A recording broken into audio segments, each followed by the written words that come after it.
Article 370 గురించి చెప్పారు. Article 370 ఎందుకు తీసేస్తారు?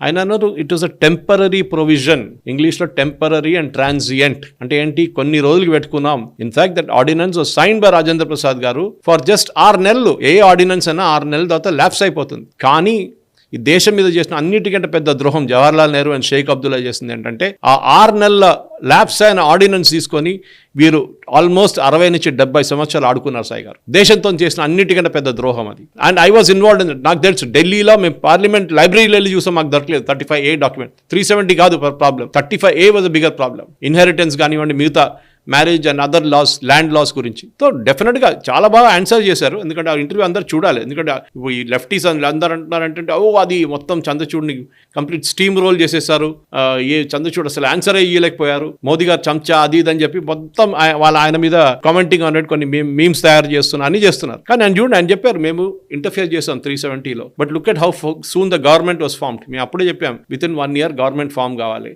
ఎలక్షన్ నడిపించాలి. ఎలక్షన్ ఎవరు గెలిచారు? The party which is not they in the central government one గెలిచారు. ఇదే బీబీసీ దగ్గర అడగాలి సాయి గారు. వాళ్ళ దగ్గర ఉన్న వేల్స్ కానివ్వండి, ఐర్లాండ్ కానివ్వండి, వాళ్ళు సెపరేట్ అయిపోతా అంటే పోనిస్తారా? వీళ్ళు ఆల్రెడీ అక్కడ స్కాట్లాండ్లో నడుస్తుంది గొడవ వీళ్ళది. సో ఇక్కడ వచ్చి మన దగ్గర వచ్చి మాట్లాడడం చాలా ఈజీ. వాళ్ళ కోర్టులో అడగమని చెప్పండి. ప్రిన్స్ చార్ల్స్ మీద ఒక కేసు ఫైల్ చేసి వచ్చి అడగండి.